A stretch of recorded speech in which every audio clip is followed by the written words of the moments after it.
Introduce me to the podcast too. Okay, okay. Welcome, lovely listeners, to another great episode of the European Herpetoculture Podcast. These are my Hey. guys, Ben, Flo, and my name is Till. And today we have a roundtable topic, and I think we are trying something a little bit new because this time the topic is directly linked to a new project from one of us, but Yeah, more all of of that us at the later. end of the day. Yeah, it's our project, right? How are True. you doing? Yeah, true. But Yeah. first, how's everybody feeling? Are you doing all right, guys? Doing good. Yeah, man. Everything is good. Hmm. Is living the life? Excited for the project that's coming up. Yeah, yeah. The how do we want to call it? Like just last week I've been to the recording with animals at home, and I also gave a pitch about our project, and I called it Ah, the Community Terrarium Project. Because Bye. I see us as like the our little community, and we do this project together. And yeah, do we have another name for it? the Flöchen Terrarium project. Bring the lizards to Copenhagen. Yeah. Yeah. But I Bring like it. this community idea. Yeah. Yeah. I mean, Flo, do you quickly want to tell everybody what is it about? Yeah. I think for those who listens like to all the episodes before, I decided to let go of the annual readers. At the moment, don't have any reptiles or animals at home. And I thought a lot about what I wanted to get. And now we decided on a species. And we thought about it. We are taking you along the journey because it was like a bigger process to really um, figure out what I want, what is the right species for me at the moment. And we thought that it could be very interesting to, yeah, let you in our heads what we are thinking. And we also wanted to make it a little serious that we uh, do like the whole process also in the podcast, like I can discuss how explain we, a little bit, maybe yeah, the go the for it. steps that we are gonna take. So yeah, today we're gonna speak about this topic of how to make the decision to pick your species. Yeah. So what does it take for a species to qualify, and also what does it take for you as a keeper to qualify to keep that animal? So that's going to be the first topic. After that, we're going to take a deep dive into the topic of science-based husbandry. That's going to be another round table episode. But I'm thinking maybe we can even invite Sam for this one Mm. as a maybe as a professional guest. Okay. After that, we're going to speak about plants and climate of this specific species. And after that, we're going to speak to a guest, like a breeder of the species, to get some more insights of the experiences in husbandry. After that, we're going to make a planning for the terrarium with a 3D model and taking into consideration all the specific needs that we learned about of the species. After that, we're going to have a roundtable episode about the sourcing of the animals, and that's when we are going to speak about captive breeding versus import animals, for example. And after that, we're going to speak about the interior design of the setups, like the uh, building cool back walls and also how to make cool structures for the animals. And that's where we can, for example, invite another guest, maybe a terrarium builder. And finally, at the end, we're trying to make a YouTube video for you where we can show like the construction process and the planting and also then the animals finally. So the whole series is gonna take us, we're gonna take you along the whole series for about maybe 3 months. And so we are kind of expecting the animals to be there in, yeah, I don't know, maybe whenever January, February of the next year, maybe, right? Yeah, I think so, somewhere around that. And in between will be also the classic guest episodes when we have some interesting guests, but this will be like a series of roundtables, maybe also combined with guests like Sam. Yeah, So we'll bring in a little new twist to the yeah. podcast. Let us know what you think, guys. And also Yeah. maybe important to say that Mhm. we talking about these topics and taking me as an example, but like when we talking about plants or how to make a back wall, it's not specifically on my setup. We only take it always as a reference, but I think the episodes will benefit all of you lovely listeners out there. So I think it's pretty cool Yeah. to Also, to be a yeah, part of it as a listener. to get to know like the thought process behind all of the steps, kind of, and to really see how deep you can dive into each of these topics.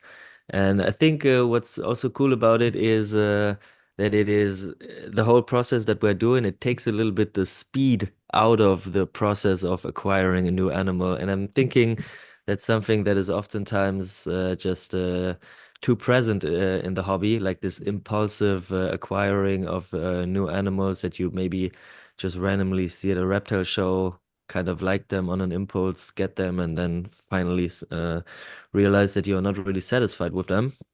And by taking out the speed of the whole process, taking really months to make the best possible decision, that's how we hopefully want to set an example for, yeah, I don't know, making good decisions, good long-term decisions. Yeah. And by the way, when I spoke to Dylan about the project, he was pretty fucking excited about it. His first reaction was like, "Ah, okay, yeah, I understand it. So yeah, probably Flo is gonna end up with one of the best terrariums in the whole world." Hey. Yeah, but I I mean, hope so. it's not gonna be huge, right? It's gonna be a pretty Oh, small setup at the end of the day. That's what we can already say. But yeah, we can still go for full quality in all aspects, I yeah. think. Yeah. I Nicest think that rack system in Copenhagen. the So, best tub ever.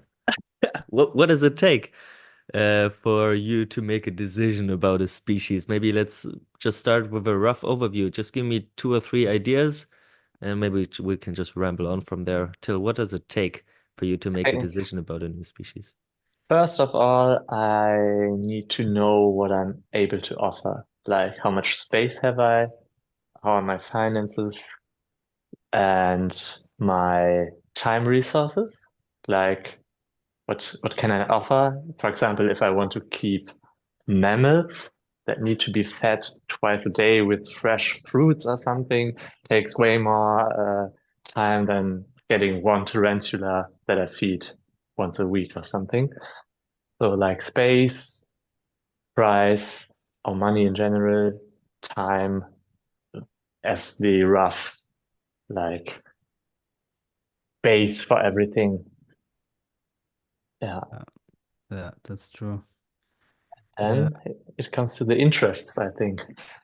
yeah, that's true. So for me, the most important decisions were like, what do I want and what is important for me? And I Mhm. specifically say me and I because while I figured out what I want, I realized that I thought a lot about what do other people think is cool. Ah, Because okay. now I had this weird mindset, like because I had the Enyalioides, they have like a stance, let's say that, in the hobby. Like it's a rare species, not a lot of people have it. Now I had them in a big setup and everybody was excited, blah, blah, blah. And now I have to downgrade, right? In my Yeah. head, it was a downgrade. And I thought, okay, I only have limited amount of space. What other cool rare animal can I get? And Hmm. then over like first I wanted a Cofotis. We can get in the whole topic What like is a fucking Cofotis? the pygmy Sri Lankan lizard from the highlands of Sri Lanka. Oh, okay. I was pretty excited a few podcasts ago, but then in this week somebody wrote me, hey, this and that, illegal wildlife trade, all this stuff. And then I thought like for I think a good week. And then I figured out, okay, that's I really like the species, but I also kind of was drawn more on that way because I thought it's gonna be cool for other people, right? And I thought to Hmm. myself, if I wouldn't have like social media, what would I get instead now? because I have limited space and I want to have like a cool terrarium with a cool species. And there's like plenty of cool species out there, even like what you consider normal species, like I know the Sagrai or something like that. But yeah, that was like a real eye-opening thing because I was like way too much on this social media rabbit hole. Everybody has Okay. like, oh, the next cool video of a Yeah. rare Europlatus or the next rare lizard, iguana. It's insane actually what it did to my head. Like, because in the end of the day, we can also have fun in a cool terrarium with like a basic animal that's not super expensive, super rare. Yeah, that was like my the biggest learning process out of this whole thing. Before we dive further into that peer pressure, I would call it, can you give our lovely listeners a quick introduction on how much space you have available so Mhm. that they know on what dimensions we are speaking? Mhm. So the thing is, for me, it's important that it looks nice, right, in the apartment. Mhm. Of course, I have like empty walls where I can cramp in a big setup, but that's not what I want. That's definitely not like what I'm aiming for. I want like something good looking and also that it's nice for the animals. So I only have one space, and it's when you on the video you can see behind me, like where Yes. it's taped up. So it's It's already there. it's Check already the YouTube, there. everyone. So it's 60 centimeters long, 30 centimeters deep, and we are not really decided yet on the height between 80 and 90 centimeters high. So Okay. not like super small, but also not big. So I would say a decent sized terrarium, except But of like the depth yeah, of it. stupid So question, but isn't yeah, 60 times 30 quite unusual? Is it more? I think there are more available like 60, 40. I mean, in the yeah, aquarium hobby, it's the most common Yeah? dimensions, Okay, 30. okay. Yeah. Because I but have one 60, 40, 90 for the Okay. plants, I think. mhm, And I Oh, think yeah. it's pretty common size. yeah, but that's where we're building it ourselves. Hey, Ben is building Ah, it for you. yeah, the Benny boys. We made a good deal. That's gonna be interesting.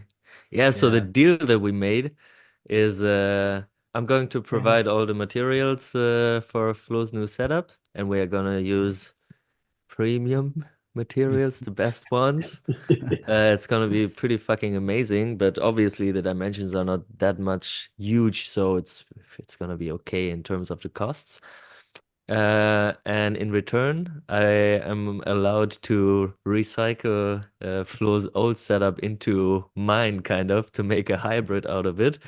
So for the moment, I'm really working a lot on uh, manipulating the old aluminum bars and everything into my setup, and it's gonna be a pretty fucking huge upgrade if I can say that. And yeah. It's not good to jump from one topic to another so much because I also have a lot to tell about that, but maybe we can get into that later. I would first like to get back to what you just said, Flo, because I think it is really interesting that sometimes in a hobby like the reptile hobby, where it is easy to be prone to collecting animals, you can kind of identify your value by the value of your collection and therefore the rarity and the prices and maybe also the amount of animals that you have.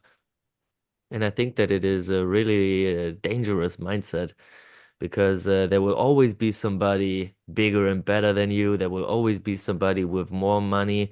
There will always be somebody with a better camera setup and I don't know, more passion for editing cool videos and therefore generating more reach and whatever on social media. So you will always be looking up to other people. And if that's the path that you choose to try to be so special by the animals that you keep and the impact that you can have on social media and stuff, then I think it's maybe not the good way to handle the hobby, because at the end of the day, you can easily lose the passion for the thing that you're actually doing, and that's what it really takes to be very passionate about the animals and to provide them with the best possible care.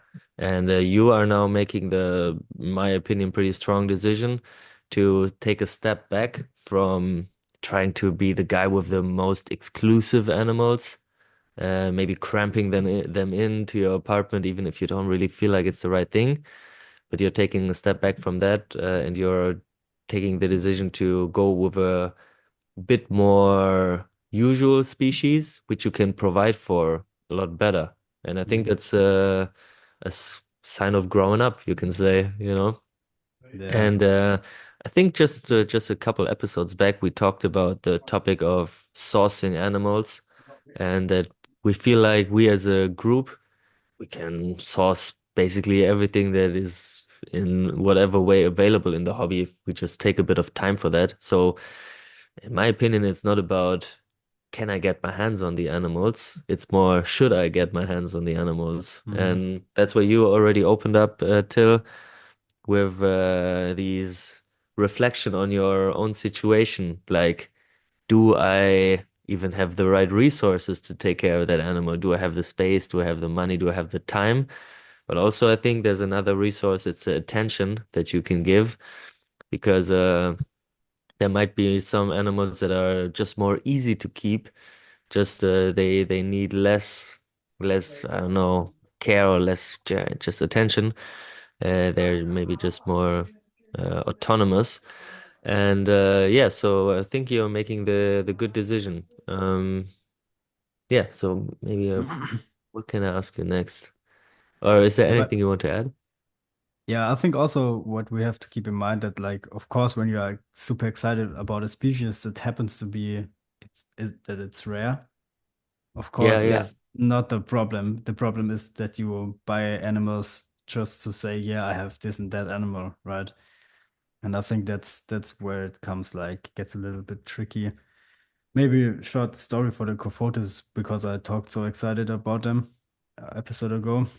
Like I said, somebody reached out and was like, "Yeah, how they get into hobby with the illegal trade and basically everything from Sri Lanka is illegal in some kind of way." And I knew about it, but then I really thought about it because like, what is like the ethical good way? Of course, you can get now captive bred babies from Europe, for example. Of course, the parents are like some generations are taken from the wild, like illegally, but now they are here and breeding. So I, I think I have mixed feelings for it because in some kind of way it is like okay to say yes because it's captive bred here and the animals are available. Should we let them die out? No, but it's also not good to support it. But then I thought a step further ahead and was like, okay, how many keepers are there roughly around anymore? And I figured out that like a lot of keepers that had them, they died off because they're like pretty, yeah, they're not hardy. There's like one warm day outside and then they die. And it was only a handful that I know of. Maybe there are more, maybe there are less, don't know. Um, Maybe they are less. yeah, maybe people are still flexing with dead animals.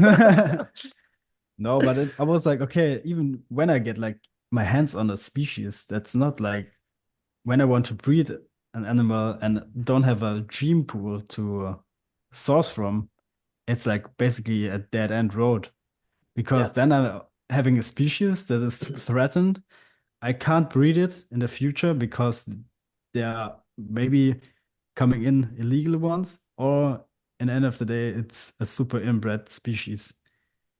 So they are super cool, but in the end of the day, it would be only to satisfy myself to have like a rare animal, and for the animal, it would be super bad. Like, there's no benefit for me in the end of the day. And yeah, that's why I don't get into Cofotis. in the Yeah, end of the day. I totally see that it is a two-sided sword, you can say, Yeah, because they completely. are in the hobby, they are being bred. There are some people who are doing well with them. They're incredible animals, they are really It's amazing. crazy So I nice. can understand why you are so much into them. I think there's another one point that we should open up about this. It is that you obviously want to be public about your animal keeping. So you Yeah, want to be out there on social media showing what you're doing and teaching or learning alongside of teaching about the animals. And you always have to consider that you are going to have an impact on what other people think, the same way that you are kind of influenced by what you see on social media. And it is easy to build like a global audience. So it's not really limited to any certain area of the world, the content that you are doing or you will be doing.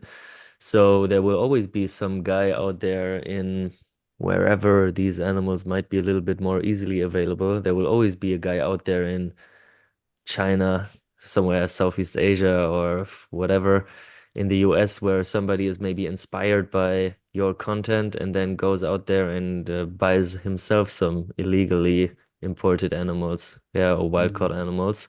And just for the audience, those lizards that we're talking about, they're in CITES 1, so they are pretty fucking endangered, you can say. And there are some papers out there discussing how heavily they are poached for the pet trade and how also fragile they are and how much cases of death you have in these imported animals. So it's really a topic to consider, the impact that you have on other people's minds, just as you can realize it for yourself. Yeah. yeah, that's totally true. Yeah, Yeah. maybe we can get like into this whole question thing, how we decide on a species. Okay. Should we go Okay. for it? Yeah, maybe Flo, what what do you want to see in your animals when you're thinking about what you want? We talked about like your parameters, Yeah, but what interests you in animals? What makes an animal a good animal to keep at home for you? yeah. For me, it's like the first thing that I want to have a nice setup and a cool animal. Like this is, but a cool animal is like, what is a cool animal? Okay, Yeah, it looks cool or is it interactive? But in my case, I want to get a little bit back to the roots and get an animal that is more interactive because the last few years I only had animals that were like cool to look at, but not so interactive.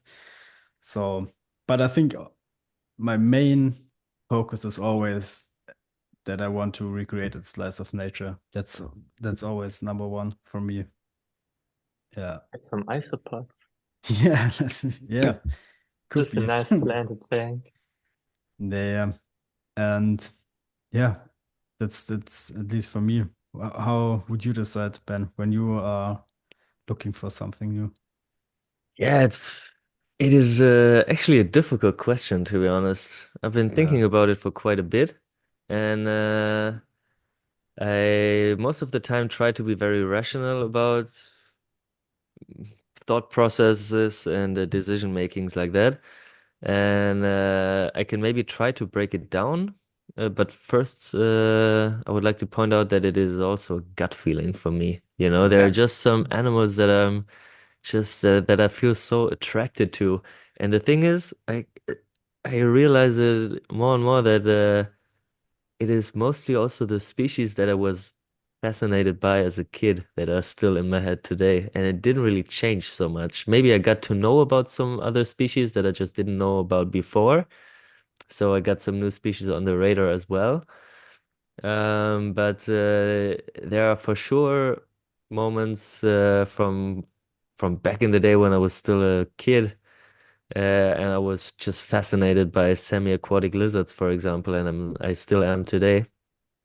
So that really didn't change, and that gives me really confidence that if I in the future take decisions to acquire more animals, that I will be probably making good decisions because my tra the my yeah my how do you say attraction to some species is such long lasting already that I am pretty positive that it will not die off anytime soon. So, yeah, the habitat that you can provide for the animals is for sure one factor because, yeah, for me, it's not only about the animal itself, it's about the whole ecosystem that you can build around them. And maybe that's why the semi-aquatic lizards are so cool in my eyes because you have this water area. Then most of the time you have like a jungle land area because it's pretty wet, pretty much like wetland. So it's easy to grow plants. And in the water part, you can really try to mimic some interesting habitats like a river stream, for example. And I am then also really into like constructing cool habitats. So I'm thinking about building a double bottom aquarium with a pump system where you can have like a linear, unidirectional flow of the water and to have some f tiny fish swimming against the stream, so you can really build a diverse habitat around a stream tank like that. So, if for the moment you asked me to make a decision about a new species, it would probably be the Chinese water skink. It's like the Mhm. Tropidophorus sinicus, and it's also the species that Flo and me got to know each other about because I was keeping them back in the day, and Flo had them even years before. So I found his content on Instagram about them, and so now I'm really still attracted to the species. And they are pretty tiny, so they are like 12 centimeters in total or something. They are also a little bit sociable, so you don't need to keep them separately. So you can keep them as a group, then hopefully have some breeding in the future too. So that's a species that I'd be really interested in, yeah, because of all the factors. But I'm thinking they are not really interactive. That's something that should be considered. Maybe the Shinisaurus would be a better decision then. Mhm. I thought you would say Lantanotus. Yeah, yeah. The thing is, they don't come from the habitat that I try to Mm. replicate here. The Bornean habitat and the Vietnamese forest is pretty different, like in terms of climate. So yeah. But if that wasn't the case, the Lantanotus would be on top of the list. Yeah, that's true, man. Yeah. Yeah. So sometimes it's just a gut feeling. Till what does your gut say about possible species? Yeah, I also thought about this a lot, and I don't think I had like this big decision-making process in the past. So it wasn't like I want to get something, let's think about it. It was more like also being drawn to some species or finding some species and be like, damn, I want to keep these one day. And at some point you have the opportunity, be it like from your resources or from the animals being available, and you're like, okay, fuck it, let's do it. So I think it was more or less this in the Mhm. past with me. So I also think it was a good mix of fascination for these animals and having the option to do it. Even though looking back, I also would have focused earlier on like less animals, more space. So I like the approach that we're taking now, like a well thought of thing and not just like, I need this hybrid. I get it as soon as I have the minimum requirements. Mhm. So yeah, I think that's a good way, but I don't want to say that I did it every time in the past. Yeah, same for me. Yeah, By the Also, for way, everybody, I guess. yeah, Flo nearly made me do an impulsive buy today. Of what? Okay, so since you guys brought me a little into lizards, and by the way, not hating the Annelioides or something, but Flo already told in the past that they are at my place now. I really love how they look. Quite boring, right? They don't do anything the whole day. They jump around a little when you are feeding them, but also wouldn't be a species I would keep forever. But you guys made me made my fascination for like little cryptic lizards grow a lot. So because of you both, I got into the anole and the Lepidophyma. It was actually a spontaneous gift from Ben, also something you shouldn't do, lovely listeners, but it was a good Just gift. handing out free animals. Just called me, hey, I have a lizard for you. Okay. But I still really love the Lepidophyma. And while diving a little further into the other subspecies, I found the Lepidophyma tuxtlae, Tuxtlae, and Okay. it basically looks like Lepidophyma flavimaculata, but a little bit darker, a little bit, yeah, It looks just a little different. it looks Okay. badass. I think it looks badass because it's Really? almost some specimens are like almost Yeah. completely black. It's I don't even know really this species, man. it looks they're also a nice size, I think. Yeah, I think they're also Bigger or pretty smaller? smaller, I think. Smaller, yeah. A little But they smaller look than Flavimaculatum, but I I think. think they look badass. And All black. 1 or 2 Okay, yeah, months, we just found yeah, them online. Okay. yeah, and 1 or 2 months ago, I was looking for them for fun, and I also posted on my Instagram story, hey, has somebody in the EU these available? I've never heard of them, to be honest. Yeah, and I was looking for them. I didn't find them. And then I posted it. Nobody was texting me. So I was like, okay, fuck it. I don't need animals. And this morning, Flo replied to a message. Hey, I answer later, but check this out. And it was a screenshot from terroristic.com. Somebody is offering 5 Oh yeah, babies 500 a for piece. 500 a I just piece. see And it. I'm like, 500 is pretty much. And Yeah. I said to Till, ask him 500 for 2. Is it also You mean, parthenogenetic How to species? yeah, I don't know. I don't know. But since they look so similar, so familiar with the Flavimaculatum, maybe.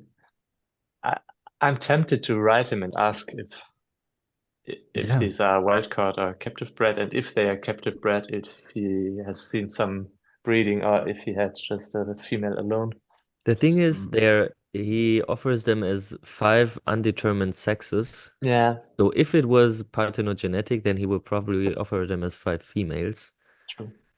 And 500, that's quite a lot. Yeah. So maybe we gotta work on that Arcadia sponsoring. Arcadia, look at these beautiful ferns you are providing Come with so on. much nice light. There's no light here. Okay, There's there could not be no yet. light here. Oh man. Fucking Yeah, hell, but okay. that's see, that's how you can Yeah. easily get attracted one to It's one of another second, right? Yeah, it's like this. Oh, there's something rare I like. They Yeah. don't seem to be available. Suddenly they are available. It's just a little lizard. Mhm. I have plenty of space for them. And yeah, that's how you make an impulse buy. But I didn't yet. But Yeah. Han is Yet. around the corner. Not yet. Not yet. Not Yeah. yet. Yeah, the Christmas thing money is, is waiting. with species like that, I've really never ever heard of this species before. And I would say that I have seen a lot in the hobby already. So you can really think that this might be the last time that you can ever get your hands on these. Oh man. Ben is But like this little devil on my shoulder, whispering in my ear, buy them. but my experience told me that, and we already had this topic in the past, it is almost never the case. Almost True. Yeah. every time you will True. find another deal in the future. Yeah, and maybe a So better one. yeah. I So tell you, if I buy them for 500, next week somebody's offering them for 2 or Mhm. something like this. Yeah, Yeah. maybe you should find out if they are captive bred, and if they are, Yeah. then I mean there will be more in the future, so that will be good. Or True. maybe you can also try to, yeah, in a way get connected to the guys who will be buying them, to the people who will be buying them. Mm. So that way you have your direct contact to the potential breeders in the future, Not really sure how to ask for that, but Text me, people, Yeah. if you listen to this. Yeah, that's true. Yeah. But it's Okay. also important, like, what can I offer? Like with a small species, yeah, it's easy. you It's easier. it's Yeah. easier, yeah. Yeah. But maybe also interesting my thought process, because at first, oh, there wakes something up. What? Hummel wakes up. Ah, For me, I always had in mind, yeah, I want like, because since I think the last desert setup or more arid setup was like at least 10 years ago, right? And from there on, always planted setups, more tropical species. And I made it kind of my thing, like the tropical thing. And when I thought about what I wanted to get, I first had in mind, yeah, okay, of course, something tropical, maybe something to keep outside. It was also my consideration. So first the Cofotis, then the Cofotis fell off. And then I was like lost. And then my head did go crazy. Like I was jumping from species to species, trying to find out the right one. And I was like, for a short amount of time, Apronia, but then also too big for an indoor setup, and also the temperatures are not right in here. And then I had Phasuma in mind, but to be honest, like Phasuma is just not my kind of lizard. I don't know why. It's just they're beautiful, but I kept them before, but I think they're fun and everything, but I don't see myself keeping them. But I don't know why. There's no specific reason for it. And then I was at Lacerta, and then I was like, oh, okay, Lacerta, super cool. Maybe just a European species. Also nice to recreate the habitat that we are living in, right?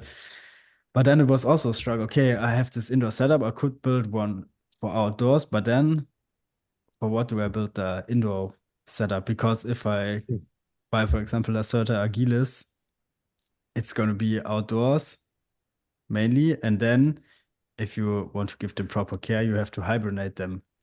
So it would be a cool option if I wouldn't have any space here to keep them in the balcony, and in the wintertime you don't have animals. But I wanted to have a terrarium, right?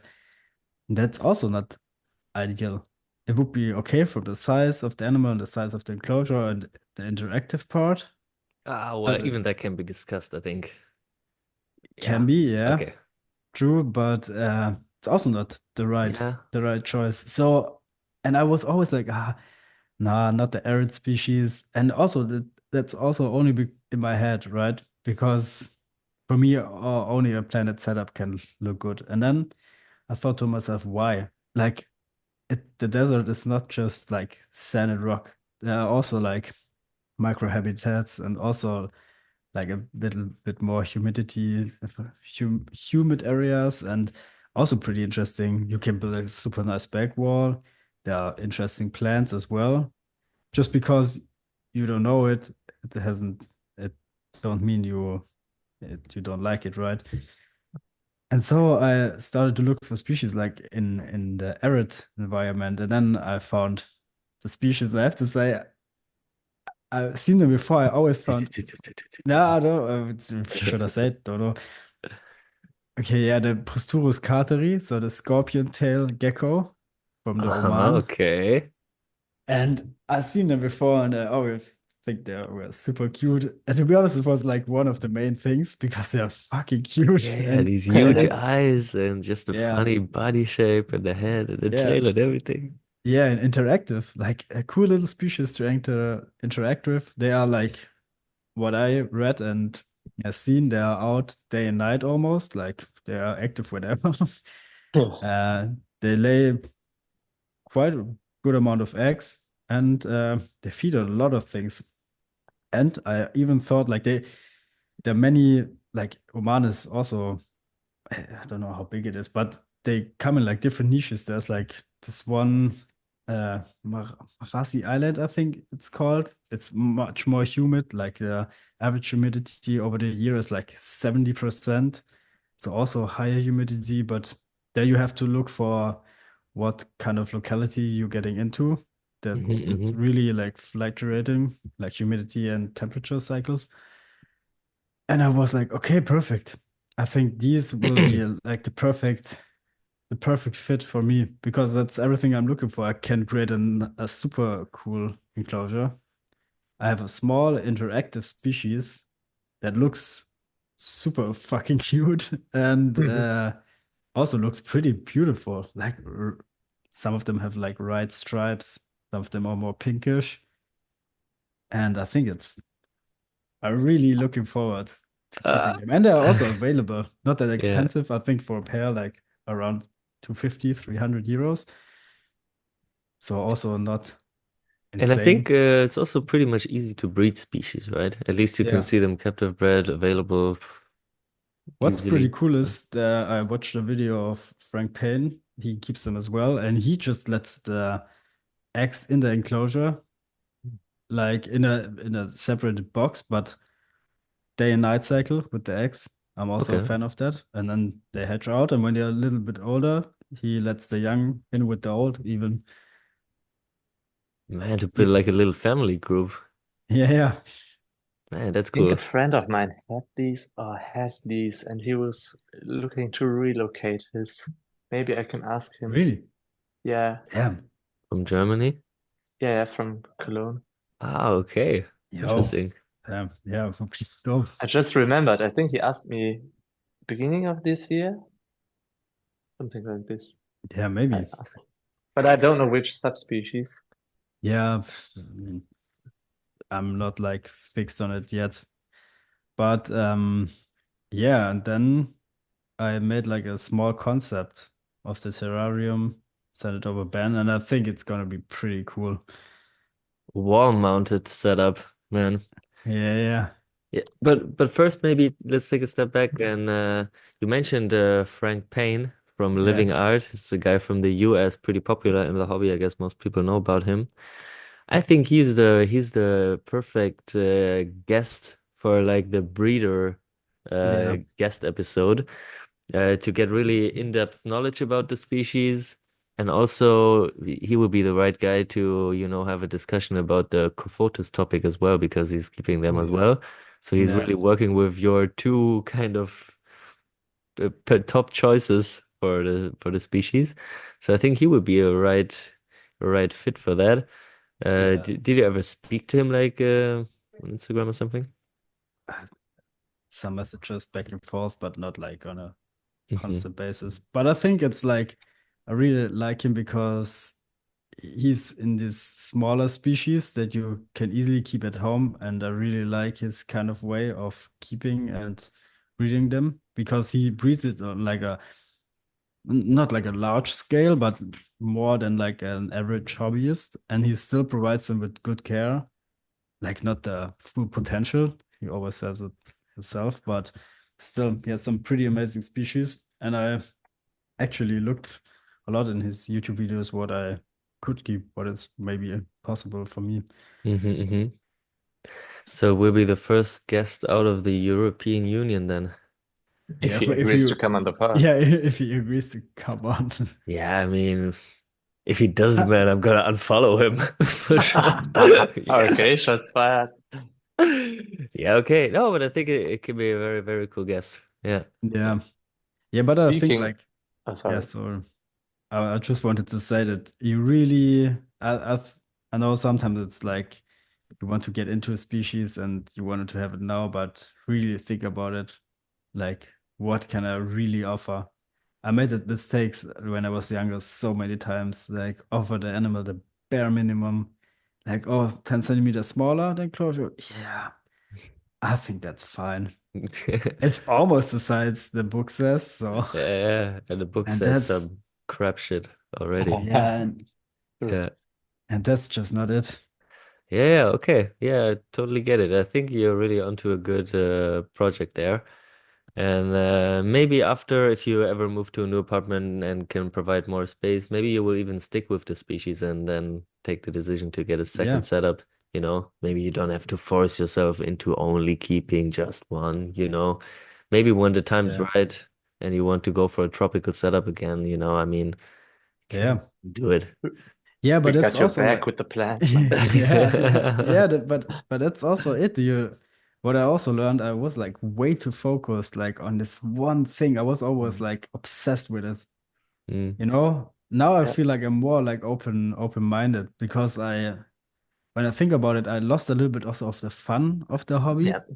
because I was like to this one setup and I wanted to be perfect, and it's not perfect at the moment. I want to have it Mhm. perfect. It's also it can make you like not enjoy the hobby as much, but now I'm really excited. You know this feeling when you get like when you were younger and you Mhm. had to really work for an animal to like like Yeah, we wait for Christmas and then give a little talk about it yeah, and try to convince your parents. yeah, now you are like grown up and have money and can just like, yeah, 500, yeah, I buy it. Fuck Hmm. it. Quarantine set up for 3 years and then Let's go. let's go. Yeah, Yeah. true. Yeah, It okay. takes away some fun. That's true. Like Yeah. if everything is always available, it's not that interesting. Yeah, yeah, true. But it's good that you realize that for you because especially with a hobby or a passion, it's something you should do for yourself and not on how you look at the hobby or something like this. Yeah. But Yeah. I it's think you easy to have to be fall for like, this with social media and yeah. everything. It goes It's also quicker than you super hard expect. to realize that you like how your thought process is like that you think, oh, because of social media, I don't want to buy a leopard gecko even though I want one. You know what I mean? Yeah, Because at it's too first, basic, you mean? yeah, Yeah, but like I can Because you will understand why not be people, accepted in the yeah, it's high like, r yeah, but r it's ranks of the reptile yeah, community. but it's crazy when somebody has like a rare species and reach out to you. It is more likely that maybe you write back because you're like, oh, damn, impressive. He has like yeah. a rare species. But if It's so somebody, stupid, but it's true. yeah, Yeah, it's so stupid, right? But that's what social media is like formed us to kind of way. Yeah, social media ramp. Yeah, maybe on the one hand, it's like when people are keeping very rare or difficult to keep animals, then it's in a some way a proof of legitimacy because you Yeah, see that somebody is yeah, obviously in some way really invested in the hobby because he made it to that point. But at a certain point, you can also think, yeah, okay, but you can also go beyond that and you could have these animals, but you don't do it. So, yeah, man, you're doing yeah, so much more. And everybody who can just scroll down on your account, can see your history and will pretty soon realize that you are serious about the hobby. So, I would say even if you went for a leopard gecko today, you will not lose much standing, at least in yeah, my eyes. That's always the way you look at it. And I mean, I know you and what you do. And if you introduce yourself to somebody new, to Frank Payne with just a leopard gecko, maybe he will not reply to you. yeah. Maybe we will never Yeah, know. yeah, yeah, true. It's But that's the stigma thinking, right? yeah, yeah. Okay. Yeah, yeah. I don't know. Yeah, I totally understand it, of course.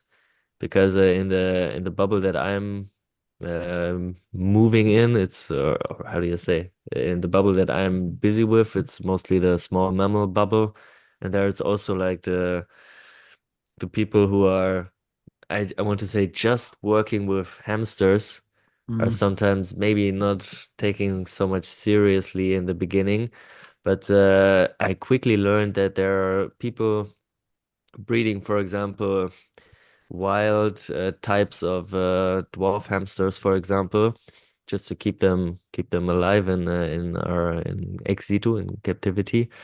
There are people working with dwarf hamsters who are doing their job so much better than the people who are really getting into the crazy rare stuff. mm. And so I kind of learned that it really doesn't really matter so much what species you're working with. And I think you can quickly realize if you're doing a good job or not as a keeper. And that's what counts in my opinion. Yeah. Yeah. short little off-topic thing, but do you think some of these hamster breeders would be cool for the podcast? Because it's also interesting in case of their mindset, also like the parallels to our hobby and the Hmm. style of keeping, maybe. Would be also be interesting. interesting. I'm not Also so that. sure, but I think I can. There's one guy who I would like to ask, and he is, for example, keeping. Um, I'm not sure about the English names of these dwarf hamsters, but two species. The one is called the Roborovsky dwarf hamster, and the other one is called the Campbell's dwarf hamster, but I'm not sure if the English names are like that actually. And he's keeping dozens and dozens and maybe hundreds of them, maybe breeding 300 hamsters a year or Right. so. And it's even necessary to keep them alive in captivity because they have such a short, can you say reproduction cycle? No, it's not what I mean. Ah, It's like the females are only reproductive for a short window of time. Some in maybe one species, it's even one season only.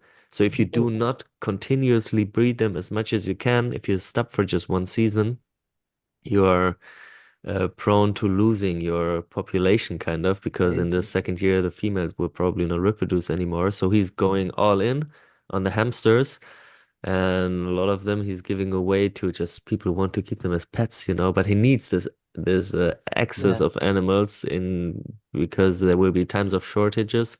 So he's really after that, and he's running like a little like an industrialized hamster farm at his house, but he's not doing it for the money. He's not doing it Interesting. for the publicity or anything. He's just doing it for yeah, you can say the conservation of the species in human hands.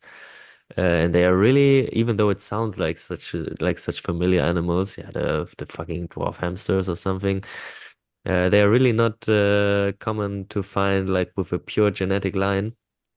And yeah, so he's super passionate about it, and I think that's really something that we can all look up to. Yeah, I'd yeah. like So to I ask. should ask him. But it's really a Yeah, do different it. niche than a Yeah. reptile hobby. It's also a different approach, you But know. it could be interesting, right? Yeah, Yeah, yeah, yeah, yeah, yeah. sure. Definitely. Yeah, we should check it out. I'm always wondering since you came up with this new Lepidophyma species still, why don't you Yeah. just put them in the bottom of your greenhouse? I I mean. also asked myself that while we Yeah. were talking. I mean, does it really take so much time to care for them? Probably not. No, no, Does it's it just really this take so much 500 attention? No, the euro. space? No, come on, I want Nah, to try to convince you. it's it's the 500 euros, I think. Okay. So how can we manage that? Ah, Mm, so we need to raise some money. yeah, maybe I can put my Crowdfunding PayPal into campaign. the crowdfunding for me. No, nah, it's just I want to save some money, don't want to impulse buy some animals. Yeah, yeah. Yeah, Since I'm also thinking about downsizing on animals. yeah. Okay, okay, okay. Not selling, but also not, In the Expanding. future, yeah. yeah. Okay. But that's another topic. But Yeah. I think in this case it would be legit if you buy them, even though it seems to be like, oh, now they are available, now I buy them. But we talked about it for like a few months now that you're Yeah, true. It's really not like, something that appeared a week ago. yeah, Yeah, yeah. And I mean, Ah, it's as easy as it gets to keep them. I mean, I'm taking care of a Lepidophyma and yeah, I'm it's also, still around. So, yeah, and I feel like my Lepidophyma is way less care than the plants inside the enclosure it lives in. yeah, You yeah. know I what I mean, mean? yeah, Lepidophyma is pretty much like a passive lizard. Yeah, the best yeah, pet ever.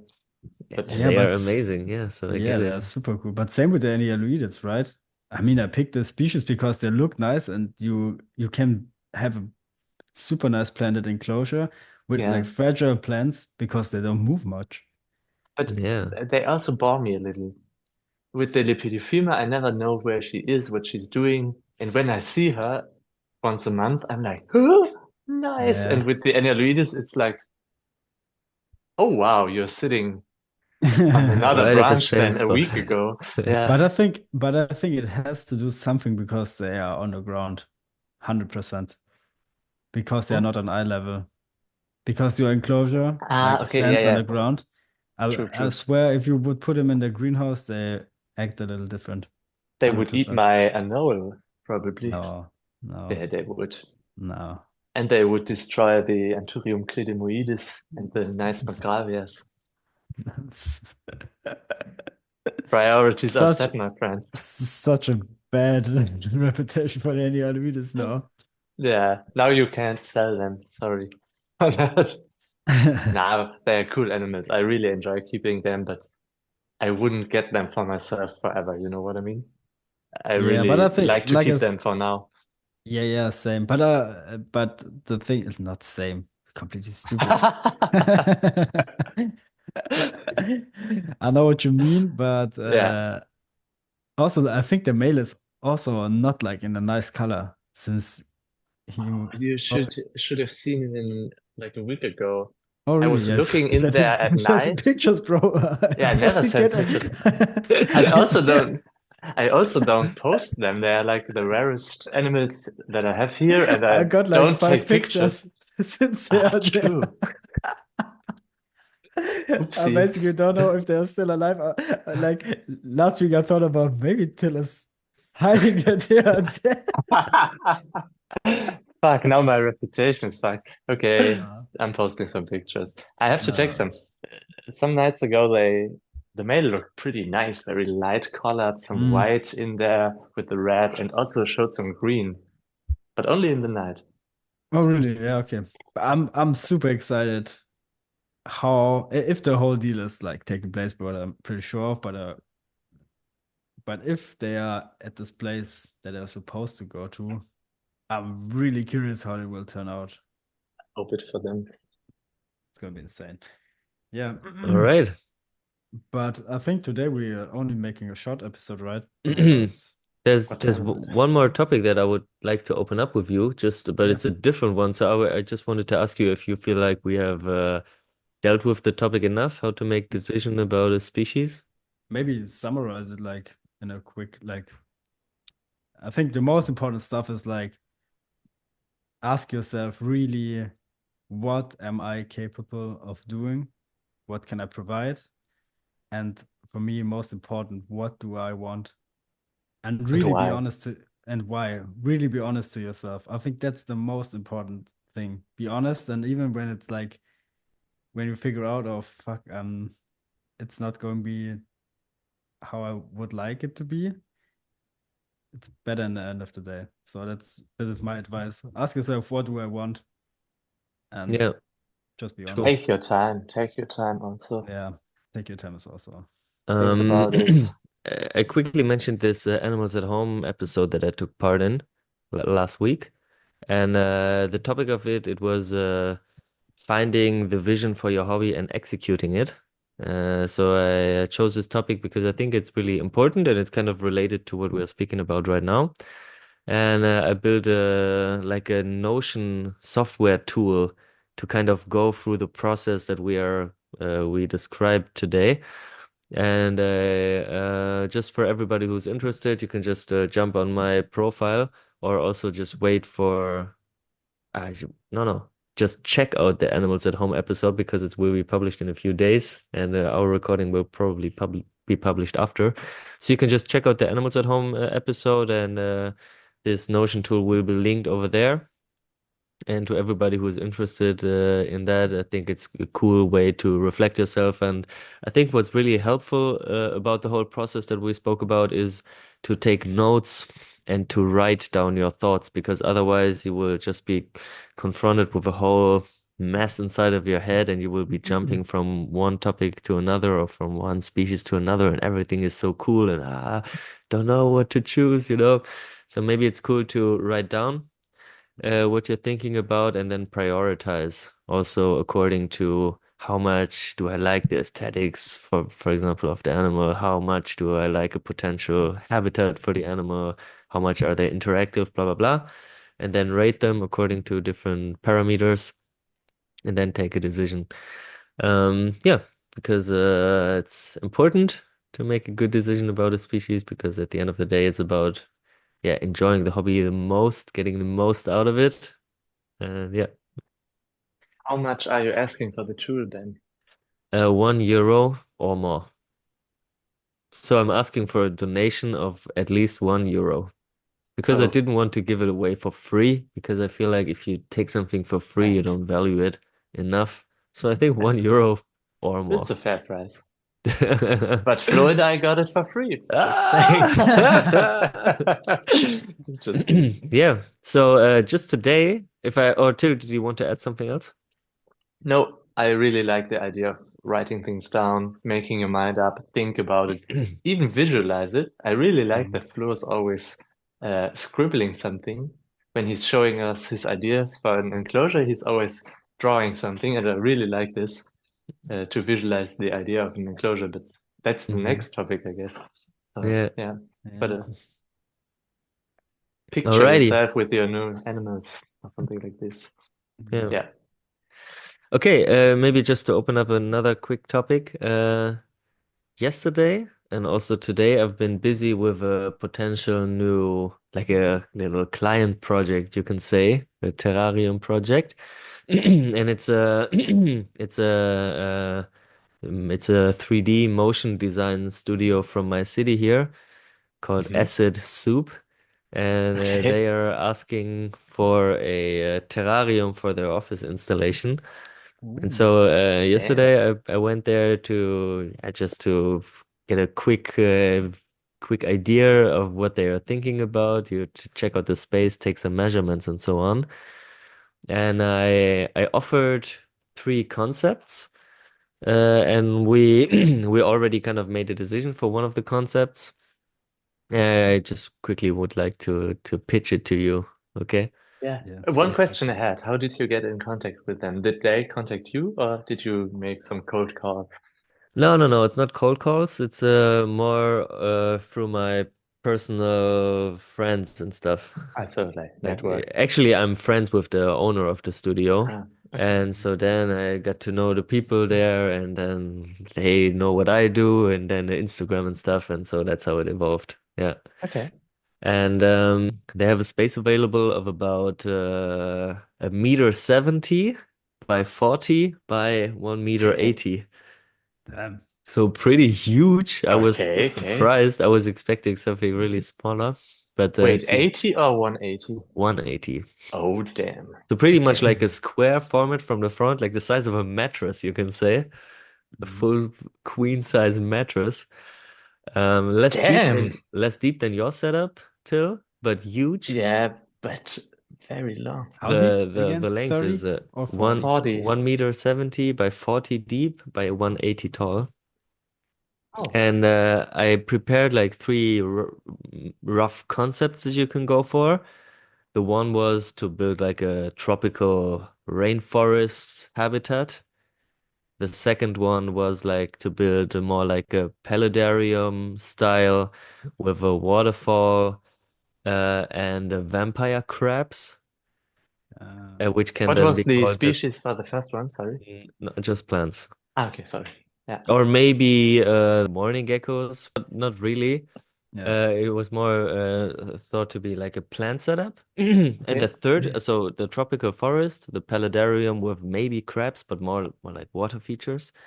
And the third concept, it was to build like a plant cabinet, a little bit like yours, with a full moss back wall to Hmm. make it like a vitrine to collect cuttings, and then maybe to Okay. display the names, the plant species with on little signs. And yeah, so we spoke about it and we kind of made a decision. Sorry for interrupting you again, but what was your favorite idea before you tell us what? The last one, Okay, the plant nice, cabinet. What about nice, you? What do nice. you think? I really love paludariums, but I also love. I'm not sure. I need to see the pictures. But by the way, the unknown is flexing on me with the, how is it called? Doolab. Lab.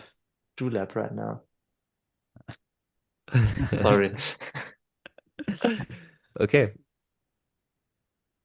What I Yeah, Paludarium is always nice, but I'm also afraid of water. So I'm Yeah, not like water in an enclosure because because of the leakage. damage. Yeah. Yeah, but yeah, the cutting thing is really I really like it as well because it's also like kind of interactive and I don't know, maybe you will tell us, but probably they are not like into this whole scene, so it would be a little bit overwhelming to also keep animals. Yeah, yeah. So we quickly made a decision not to work with animals, so it's going to be a pure plant setup. Um, and yeah, at the end of the day, we were kind of unanimously of the decision of the opinion that a plant cabinet to display a whole variety of cuttings, to collect them, to grow them, and then also maybe to trade them in the future. That's kind of the most cool idea. And that's what we are probably going to go for. So full moss background, like some kind of a double bottom to have like a water storage and the Mhm. pump system to moisten the moss whenever, but probably no misting system. And then just a whole lot of area to propagate plant cuttings. That's what we then want to go for. Yeah, and I don't know, I just wanted to tell you about it because I'm a little bit excited about it. And it's gonna be a challenge to build for sure because the setup is gonna be kind of huge, but not very deep. Mhm. So I think one of the biggest issues is gonna be that how do you say, the center of gravity is Mhm. if you open up the front doors and if we do like wing doors uh, made from true glass, they are going to be so front heavy that the center of gravity will come to the front a lot. So I'm a little bit worried about the tank tipping over. So it will either be mounted into the wall in some way, or we are going to work with sliding doors, which I have never really done before, at least not on the level that I'm doing my stuff today. Of course, I did some basic sliding doors back in the day, but not like I imagine it today. And if you want to do work with sliding doors of that dimension, like each door will be like 90 centimeters wide and 160 Wow. tall, and that made of 5 millimeters true glass, that's gonna be heavy. So then you need these sliding Like a little profiles train. with Yeah. how do you say, these The wheels on, right? bearings? Yeah, yeah, Yeah. with bearings inside, and that's gonna be expensive just for the sliding profile with the bearings inside of like 1.70 meters in length. What do you think? What's the price just for the profile? 120. 200.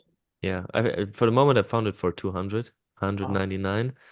And then we need the new glass, obviously, because we can't really use the secondhand recycled window glass if you want to have like perfect edges. For the sliding doors, you need them. And that's gonna be another at least 150 or so. So it's gonna be pretty much expensive just for the materials.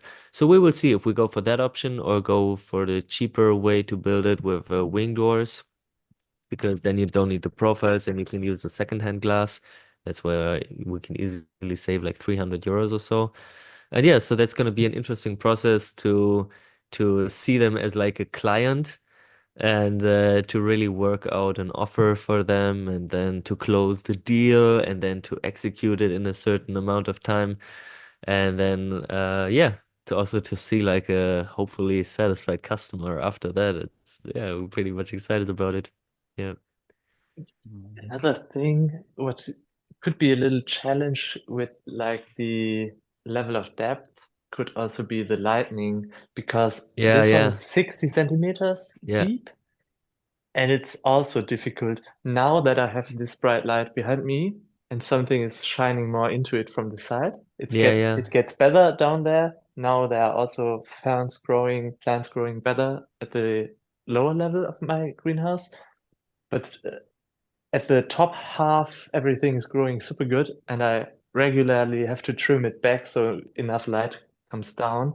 yeah, yeah. Yeah, and yours gonna be like 20 Even centimeters more narrow. less. Yeah, yeah. Yeah. So maybe you should also place some lights outside of it if there is enough space. Yeah, yeah, yeah, exactly. Yeah, yeah, because Yeah. once plants really start to take off with growing, Yeah. then they will be throwing so much shadows down there because in the top it will be probably covered pretty much easily. And yeah, I was thinking about integrating some LED bars into the frame, Yeah. Mm. like to shine light from the front, not only from the top. Yeah. Yeah, but we need to see what is really possible. And also Interesting. these guys, they are designers, so they are super Mm. critical about everything. So we need to find a good way to Will make they? it very Yeah, sorry. aesthetic. Yeah. No, Yeah. go ahead. Sorry. Yeah, to make it look very aesthetic, but on the other hand, I also have to give them some reality checks from time to Mhm. time to tell them, hey, we could do this in some angles and stuff like this and around this and so on, but maybe we should keep it a little bit more simple and realistic. And yeah, it's just a cool process to really learn how people from outside of the hobby think about installations like that and what kind of expectations they also have, because not all expectations can be met in reality finally. Yeah. Will they bring their own plants or will you sell them also some? Yeah, for the plants, I'm not really sure how we're gonna do it. I will provide them with the moss, so I'm just gonna Mhm. probably gonna use sphagnum moss for the back wall. And then Have fun with your snails, guys. and then I'm going to probably provide them with a little bit of a variety of the plants that I have at my place, just to give them a cool jump Yeah. start. And then maybe I can hook them up to you and you can, I don't know, give them some or sell them some or whatever. I don't know. No, to be I'm honest, I don't thinking know. of 500 euros, but I need it until Terra Mystica. Yeah, okay, here we Nah, go, just man. kidding. Here we go. Yeah, but we Yeah, can check. I always have something flying around that can yeah. go Maybe cheap. something like that to just give them a cool starting with the Yeah, whole project. But after that, I think I will provide them with some knowledge about cool species and then just sources where they can find them. And then it's up to them, to build a cool collection. And their a plan cool is then idea. also to make their cuttings available on eBay so people can come to their studio, check out what they're doing, but also then trade some plants Nice. and to use it as a meeting point to make some connections too. Cool I idea. think it can be a very cool project. Yeah. Nice. Sure, Thanks yeah. for sharing. Yeah, and the deal that we agreed on now is that I will provide them with the setup and the whole planning, construction, and materials and everything, and they are gonna cover all the costs that I'm having. But I do not want to make profit on the project. But in return, I will have a professional fucking YouTube video about my place from them because they are into this stuff. They are professionals in terms of video Mhm. editing and they have Good. amazing equipment and so on.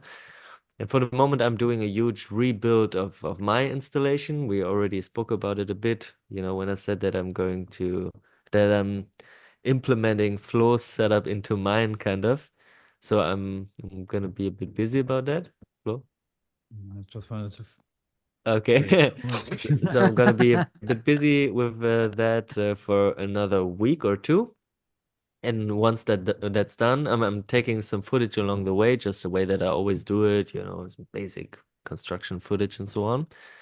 And once that's done, then they are going to come over here with the cool gear, and then we're going to make a lot Nice. of footage and then release it as a YouTube video, like this is what I'm doing and come take a look at it. And yeah, I'm pretty much excited about it because I feel like that's more value to me than just charging some money.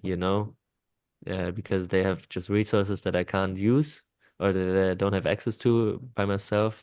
So I'd much rather take advantage of that. Yeah. Nice. Do you want also to talk about your YouTube plans? Or is it Yeah, for top the secret moment, right now? yeah, it's not top secret. I just don't fucking know what to do, to be honest. It's just that I know that it is effort to edit everything and Mhm. also to take yeah, it's not necessarily only the editing. To me, the bigger pain is, or at least the same amount of pain, it's the filming because Mhm. my time is limited and I'm trying to use my time as best as I can to make progress with the construction of my setups and also the maintenance and everything. And I'm thinking if I also took care of the filming, then everything will take really longer. And I much rather don't I much rather be done with my stuff more Yeah. quickly than filming and posting and then being public about it. So yeah, I want to finish my construction first, then go public with the first video of my installation once it's done. And after that, probably I want to get a little bit more into the YouTube. But for the moment, I'm focusing on getting my stuff done because it's so much work. And especially if you do the construction by yourself, I mean, you know it, you guys. If you do the construction by yourself and in these dimensions, it's just painful. And I'm just waiting for the day when I'm done, to be honest. Yeah. Bro, you need an assistant or an apprentice, Yes, something like yeah, this. tomorrow a homie will come over here to help me a bit. Because Perfect. some pieces it's just not possible to lift by Yeah. myself. So tomorrow I will have some help, and on Monday again, and then the biggest stuff should be done. And after that, it's mostly about smaller details. Yeah, but I'm taking my time. I mean, there's no need to rush, and I already felt that I can come a bit close to burning myself out, even in the hobby, because Yeah. I'm then expecting too much from myself. And Flo, you got into it a bit earlier already. Sometimes you're just expecting too much from yourself, and then it's sometimes good to slow down a bit. True. And yeah, some stuff needs to get done, and I'm focusing on that, but I'm not overwhelming myself with the YouTube for the moment. But yeah, I would like to. I would like to.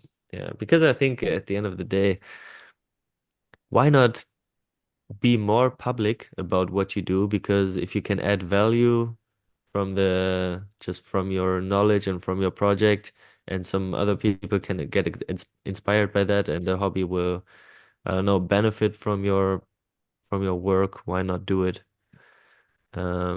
Yeah. So I even see it a bit as a responsibility because I'm doing this stuff, and why not share it? Yeah. Yeah, Nice. that's Looking true. forward to it.